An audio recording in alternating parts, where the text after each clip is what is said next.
వేల మందిని ప్రొఫెషనల్స్ గా మార్చిన ఇనోమాటిక్స్ తో మీరు కూడా మీ డ్రీమ్ కెరియర్ ని ఇప్పుడే స్టార్ట్ చేయండి. ఆ సమయంలో నీతో పాటు ఇంకో వ్యక్తి శేఖర్ కమల గారిని బలంగా నమ్మిన వ్యక్తి వేటూరి సుందరరామూర్తి గారు. Yeah, yeah, yeah. సో ఆయన ఫస్ట్ రోజు వెళ్ళినప్పుడు కూడా నేను ఈ మధ్య వాళ్ళ అబ్బాయితో ఒక ఇంటర్వ్యూ చేశాను. Yeah, yeah. సో చూసాను. ఆయన ఇంటర్వ్యూలో కూడా చెప్పారు, Right. బక్కగా స్పెట్స్ పెట్టుకొని ఒక అబ్బాయి అమాయకంగా ఫస్ట్ రాయనన్నారంట. ఆయనకి హెల్త్ బాగలేదంట అప్పుడు వేటూరి గారికి. Yeah, కరెక్టేనా? అవును. తర్వాత అబ్బాయి తపని చూసి yeah. చాలా అంటే నేను కమర్షియల్గా జస్ట్ ఇంటర్వ్యూలో ప్రేక్షకులకు తెలియాలని చెప్తున్నాను. Right, చాలా తక్కువ అమౌంట్ తీసుకొని right. వేటూరి గారు అబ్బాయిని నమ్మి అబ్బాయి తపన చూసి పాటలు రాసిచ్చారంట. సో వేటూరి గారి హెల్ప్ గురించి ఏం చెప్తారు, ఆయన సాహిత్యం గురించి కానీ? I mean, it was a privilege అండి నాకు. ఎక్కువ గోదావరి అప్పుడు నేను చాలా టైం స్పెండ్ చేశాను యాక్చువల్లీ శేఖర్ అండ్ వేటూరి గారితో. It was just a privilege for me to be in that room. ఆయన వర్క్ చేసే స్టైల్ చాలా యూనిక్గా ఉంటుందన్నమాట. అంత వింటారు, వింటారు, కానీ రాసేటప్పుడు మాత్రం ఆయన కార్ ఎక్కి, ఆయన అంబాసిడర్ కార్ ఉండేది, అలా చుట్టూ నెక్లెస్ రోడ్ అలా తిరుగుతూ తిరుగుతూ రాసేవారు అనమాట. నాకు అది మాత్రం గుర్తుంది. Of course the deeper creative conversation Shekhar ఇంకా వేటూరి గారి మధ్యలో ఉండేది. నేను ఒక అబ్జర్వర్గా అక్కడ I was just trying to contribute a little bit here and there, కానీ ఎక్కువ డీప్ ఇంటెన్స్ కాన్వర్జేషన్స్ వాళ్ళ మధ్యలోనే జరిగింది. నేను జస్ట్ ఇవన్నీ గమనించాను అనమాట, జస్ట్ చూసాను. It's fascinating. ఆయన ప్రెజెన్స్లో ఉండడము, ఆయన పక్కన ఆయన వర్క్ చేసే విధానం ఎలా ఉంటుందో, ఒక నీట్ ప్యాడ్ పేపర్ పైన రాసేవారు అనమాట. There was something very elegant and ఒక డివినిటీ ఉండేది అనమాట in the way he use to work. So those are the memories. మీరు గోదావరి అన్నారు కాబట్టి నాకు ఆ గోదావరి ఆ ఫస్ట్ పాట ఉంటుంది కదా, ఉప్పొంగిన గోదావరి, ఆ పాట అది ఆయన లిరిక్ మహిమో, ఆ మ్యూజిక్ మహిమో, ఆ డైరెక్షన్ మహిమో తెలియదు కానీ సార్, చూస్తుంటే ఎన్నిసార్లు చూసినా నాకు కళ్ళల్లో నీళ్ళు వస్తాయి. అది బాధగా, అది ఏదో ఒక రకమైన ఉద్వేగం, ఒక పాజిటివ్ ఉద్వేగం. ఆ పదాలు కానీ, ఏం తగ్గింది మా రామయ్య భోగం ఇక్కడ, నది ఊరేగింపులో తోడు తాను రాగా, ఆ లిరిక్స్ కానీ అసలు.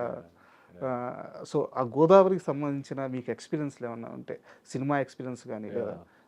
See, I mean, Godavari, నాకు personally it is my most fulfilling project అండి. ఎందుకంటే ఒక ఎగ్జిక్యూటివ్ ప్రొడ్యూసర్గా దేవేర్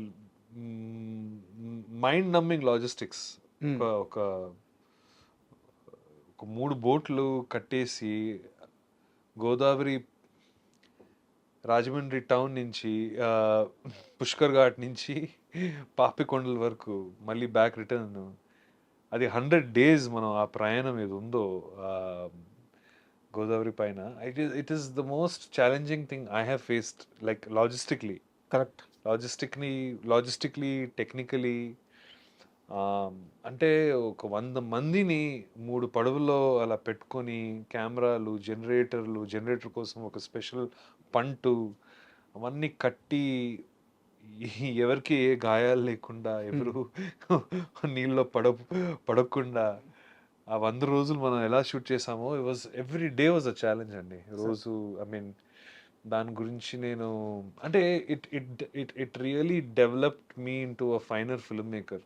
ఎందుకంటే ఆ సినిమా నాకు ఇప్పుడు కూడా గుర్తుంది. గోదావరి షూటింగ్ అయిపోయిన తర్వాత నేను శేఖర్కి చెప్పాను అనమాట, ఇప్పుడు మనం ఎవరెస్ట్లో కూడా సినిమా తీయచ్చు, అంటే అంత పర్వతం కూడా పైన కూడా వెళ్ళి మన కథలు చెప్పొచ్చు. ఎందుకంటే గోదావరి నది అనేది మామూలు నది కాదండి.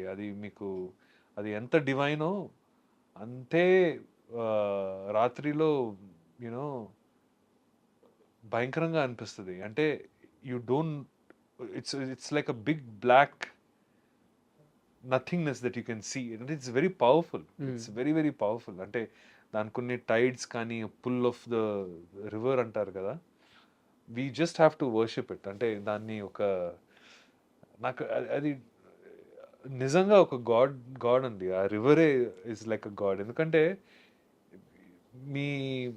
మీ ప్రొడక్షన్ అంతా ఈ 3 పడవల్లో పెట్టి దాన్ని ఇంకా 2 లాంచెస్ ముందు పెట్టుకొని లాగి పైన కింద తీసుకెళ్ళడం అనేది అడవి మధ్యలో పాపికొండల మధ్యలో it's an extraordinary cinematic achievement. అంటే అది మనం అంటే కొంతవరకు డాక్యుమెంట్ చేసాం కానీ I think it's unbelievable challenges ఉండేది అనమాట. అంటే గోయింగ్ అప్ స్ట్రీమ్ కానీ ఏమనాలి అంటే క్రేజీ వెదర్ కండిషన్స్, అంటే ఎన్ని మెమరీస్ ఉన్నాయి అసలు.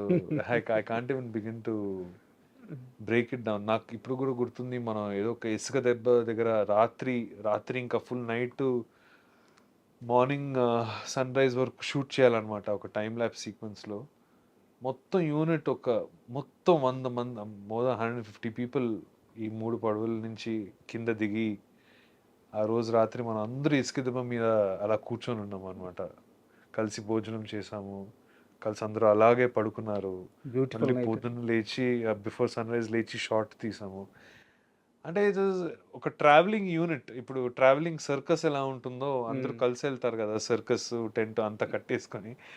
ఆ సినిమా కూడా అలాగే అయింది, ఒక ట్రావెలింగ్ సర్కస్ లా up and down Godavari river. So there are way too many incidents and moments, but that I can't keep count also. But it built me into a more gritty film maker. Okay, మనం technically మనం ఒక చిన్న set నుంచి చిన్న గల్లీల్లో స్టోరీలు అవన్నీ చెప్తూ సడన్గా ఒక మైటీ అమేజింగ్ రివర్ మధ్యలో ఒక స్టోరీ చెప్పడం అనేది, దానికి లాజిస్టిక్స్ ఆర్ క్రేజీ అండి. అంటే నావిగేషన్ ఆఫ్ ద బోట్, ఇంత పెద్ద సెటప్, ఒక ఫుడ్ యూనిట్కి ఒక బోట్ ఉండే, జనరేటర్కి ఒక సపరేట్ ఒక బోట్ ఉండే, సెట్ పైన ఉన్న యాక్చువల్ బోట్ అది ఒకటి, దాని కింద ఏమో కిచెన్ అవన్నీ మన ప్రొడక్షన్ కోసమే, కెమెరా పెట్టుకోవడానికి ఇంకొక లాంచ్ కట్టాలి, ఇవన్నీ కట్టి ముందు ఇంకొక కెప్టెన్ లాగా ఒక లాంచ్ తీసుకెళ్లేవాడు. తీసుకెళ్ళాలి.